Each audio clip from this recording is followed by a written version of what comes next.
Hey everyone, welcome to A Dime a Dozen UHC Season 2. This is the Spectator perspective as brought to you by me, Joey. I've done a couple of these now. This is the first one I've done in a while. But whenever I've done them in the past, people seem to like them, and I'm very grateful that Wacko allowed me to come here and let me spectate Season 2. I did spectate Season 1 as I was the host for it, like the server host. But since then, my server has unfortunately died. But luckily, I was brought into the event anyway as an official spectator to spectate this season. So going into looking at everyone here, we've got 1, 2, 3, 4, 5, 6, 7, 8, 9, 10, 11, 12 teams of 2.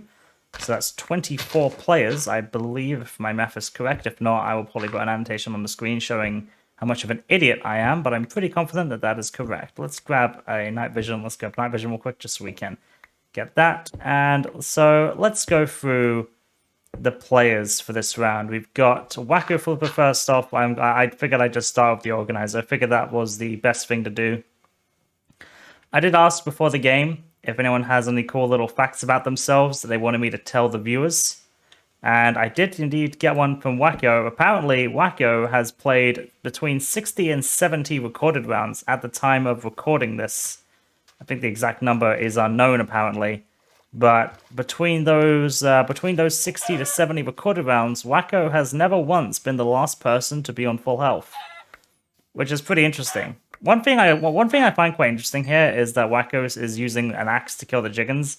That's actually a thing that a lot of UHC players used to do back in the day, like when I first started playing. I remember that was something that a lot of people did. And it's interesting to still see people do it because I thought a lot of people just stopped doing that a long time ago. But it seems like some people still do it, and it's actually kind of nice, kind of nostalgic to me to see people still doing it.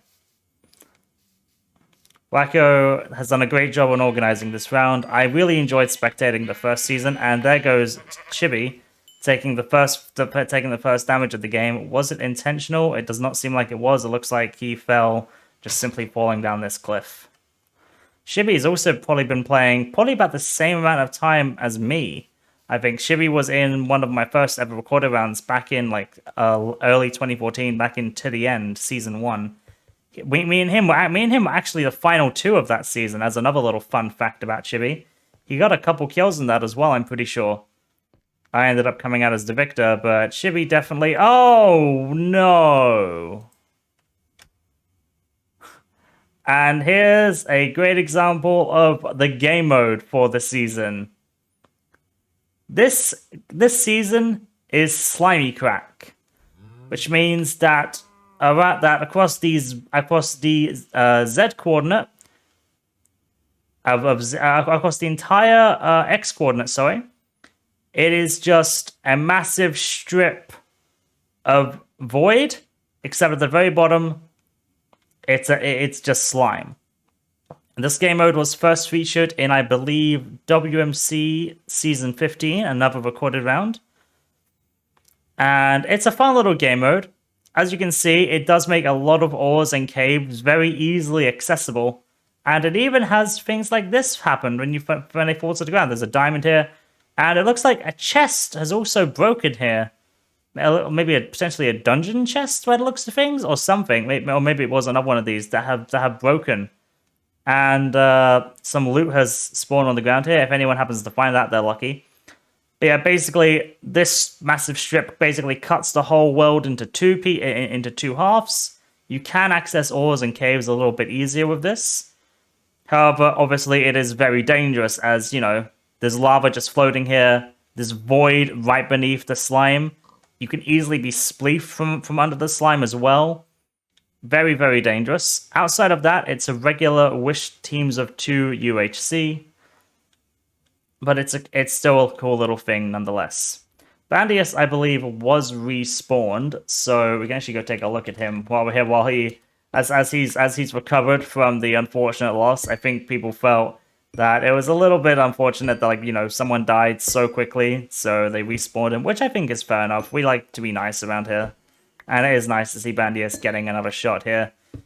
He's teamed with Awesome McD. I believe they're both relatively old players, but Awesome McD is someone I remember a lot back in the day, especially being very good, especially with a bow. I remember playing a lot of UHCs with him in the game, and he always racked up a good amount of kills back in like 2015, around about that time. And I'm pretty sure even now, even though he doesn't play as often as he used to, and I think he took a long break, he's still very much a powerhouse to be reckoned with. Definitely a strong threat. So we'll see how Bandius does, despite him falling into the void so early. Hopefully that won't happen again, and hopefully we get to see a long-lasting game between the two of them. Neither of them gave me any facts for me to talk about with them, but I figured that would still be a good little thing to touch on with Awesome McD being someone who played quite a lot back in the day and is still pretty good even now in late 2021. In fact, this is probably going to be released in 2022, so that's me aging the video.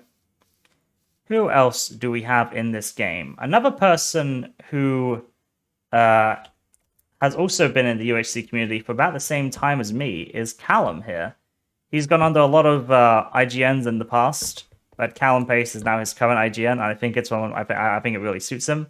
He's been in the UHC community for basically the same amount of time as I have, as I said. I think he was actually one of my first ever teammates back in 2013, which is absolutely crazy to think about, to be honest. The fact that he's still here, the fact that we're still in like the same sort of group here, that's actually kind of crazy to me. I don't think Callum's ever been like the most amazing player at the game. However, I believe if my stats are correct here, he was the winner of season 1 of this, along with if I have my stats up, along with Rande and Greeples. I think Greeples was dead at the end of the round, but Callum and Rande, I think all three of them are all three of them playing this. I believe they are. Yeah, all three of those are actually playing this game. We'll get to them later, but Callum was one of the 3 winners that made up season 1. We're going to be seeing if any of them can retain their winning streak. I mean, we got a good chance of at least one of them doing it. There's a 3 in 12 chance. That's like a 1 in 4 chance of one of the previous winners proceeding to win again here. So that's something quite interesting. Gonna have to wait and see if that holds true. Major Wolf is another player who's been playing from about the same time, I think, and he's never rusted. He's someone who I remember killing me a lot back in the old days of UHC, and he never rusts. I think maybe he might be a little worse than before, but that's only because other people have been playing more often than him. I don't think he's rusted by any means. I think it's just other players have also just improved.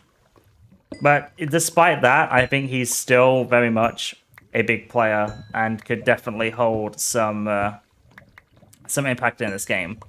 A little notable fact about Major is that in one of the last recorded rounds I spectated, which was Intoxicated, which was a round where everyone, including myself, was absolutely drunk as hell, he was actually the winner of that game with Xerox 4. Both of them lasted until the very end, which was very awesome. It was very interesting. It was very awesome to see both of those two make it to the end and then win. So, I mean, Madge has a good track record in my Spectator stuff, apparently. I think he might have also been in a simplistic Spectator point of view that I did a while ago, but that was on my old channel before it got hacked. So I would not be surprised if you have not seen that. If we go to let's go to the first team. Let's go to Dar and Radical, 2 people who I think used to play a lot back in the older days of UHC. This round is basically consisting of a lot of people who used to play a bunch of UHC and now just kind of plays it a lot more casually, just sort of like once in a blue moon, just randomly, which I like. I really like that. It's really awesome just to see a lot of old people who I used to talk to still playing now, just here and there. Dar and Radical, 2 people who I believe both used to. I think Dar used to go under the IGN of Dar the Derp, I believe. And I think Radical's always had his IGN. It might have been something a little different in the past.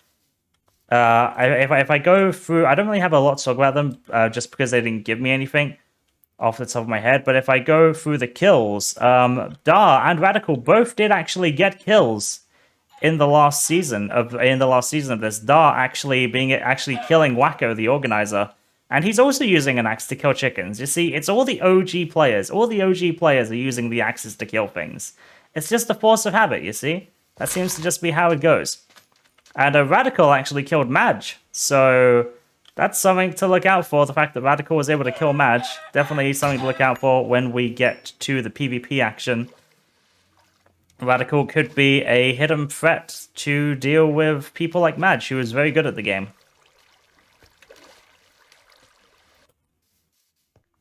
Going over to 4-bit and Greep here. 4-bit has been... I have been informed to tell you guys that 4-bit is a femboy. He told me to tell you that, and I think that's the first time I've ever said that word out loud, so thank you to 4-bit for that. Although he did give me another fact. Basically, he's never won a recorded round. He has a kill record of 3, and has never got an Iron Man at all. However, he has only died to PvE once, so he seems to be quite good at not dying to PvE. However, taking damage is something he's much more prone to. 4-bit is someone who used to play a lot of my a lot of the 1.12 UHCs I hosted a while ago, and I think has within the last couple of years been getting more back into UHC. So it's been really cool to see him play a lot more recorded rounds as of late. It looks like he's actually found where someone else chopped down trees here next to a village. And if we look at the Spec info, it seems some people are starting to find diamonds. Maxa has found a couple diamonds. I'm guessing a lot of these people are doing what Max is doing and are finding their diamonds by using the mineshaft here. We also have Turtle here, sort of cool Turtle, right near Maxa. PvP isn't on yet, so these people can't go for each other just as of yet. But Max is hiding away in this little tunnel. Hopefully none of these guys will fall down into the void like Bandius did. But as we can see, as we go along here, we can see little traces. In fact, there's Bandius right there.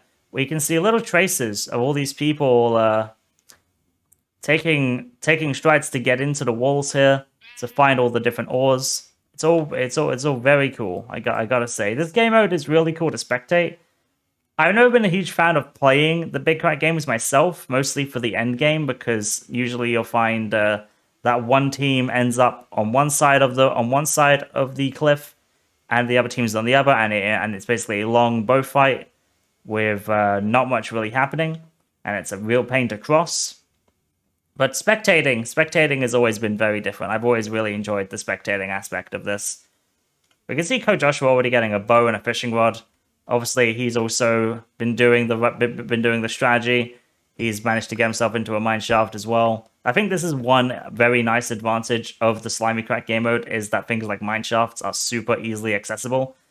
You can see Dar over here bouncing up and down. One of the important things to remember is to not press shift, because if you press shift while bouncing on the slime block, like as you drop down, you will take fall damage. As long as you don't hold shift, you won't take any fall damage. But if anyone holds shift while doing it, you will definitely take a lot of fall damage. So I'm probably not going to focus too much on the diamond mining, unless some people end up mining like a bunch of diamonds, purely because a lot of these diamonds are going to be really easily accessible. So we're probably going to be focusing more on the players. For example, Radical's already got himself an enchanting table here for him and Dar, so that's cool. 4-bit and Greep, as I said though, actually I'm going to go to Greep because I already went to 4-bit. 4-bit and Greep are two people who I know decently well. Greep especially. Greep is the co-host of a Discord Survivor org, a online reality game that I organize. He is a really good. He's a good friend of mine. He again is another winner of season 1, but he died early on, I believe. He died to Ari, who is not playing this season. But Ari went and got 5 kills in the last season. He's not playing this one. He wants to keep that 5 KDR, getting 5 kills and 1 death. He wants to keep that, I imagine. Probably not the reason, but it's very impressive. So at least Greep died to one of the better players of the last season, who is not here today. So with Ari not here, that might leave the game open for someone else to get more kills. We touched on Chibi, but we didn't touch on Change, who I don't know a whole lot about. I'm going to be honest. There's not a whole lot that I can immediately talk to you about Change. He's teamed with Chibi in this season. They are the gold team. Change did get 3 kills, tying for the second most kills along with Madge in the last season, killing 3 people who I don't think are actually playing this season. He killed Norja, 016 Norja. He killed Vernon. Is Vernon playing? I thought no. Okay, no, I don't think Vernon is playing this season, unless I'm crazy. No, I'm not crazy. And he killed Ori, the Ori, who is also not playing this season. So that's 3 people who he did not kill. I mean, who killed last season, who he cannot kill this season. So we're going to be adding some fresh names to that kill board. To that kill tally, sorry, if Change gets any more kills. And considering he did pretty well in the last season, and from my understanding, he is a pretty good PvPer, it would not surprise me to see him getting a few more kills, racking up on the board throughout the time in this recording round. He's actually going into a ravine right now, which seems to be pretty good. It goes down to Y32, and there's nothing else below it. Okay, you know what? This is not a good idea. Maybe, I mean, he doesn't know that, but there's not really a whole lot for him here, unfortunately. Chloe, the self-proclaimed queen, is a good friend of mine as well. She's, I'd say, one of the more like average players in the round. She's like a wild card to me. I don't know how well she's going to do in this game. Sometimes she does quite well. Sometimes she dies to a creeper. And by sometimes, I mean a lot of the time. That's one fact I know about her from the last time I spectated her in Solar, is that she dies to creepers a fair bit. In fact, in Solar, she died to a creeper. Right as I was saying that was her fact, that she dies to creepers a lot. So it wouldn't surprise me to see Chloe die to a creeper, but it also wouldn't surprise me to see her pop off and get a bunch of kills. She's teamed with Sorta Cool Turtle, who I don't believe is super experienced at UHC. I think they were an old player back in the day as well. But only came back to play this recorded round and maybe a couple of other private games. I don't believe they've played too many other UHCs. I think they might have played a couple, but not many. At least like recorded rounds I'm talking about since they've come back. I think she might be one of the like weaker players, but I could be completely wrong, and I'm very welcome to be surprised.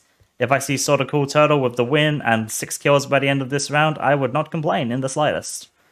A nice surprise is always a good surprise.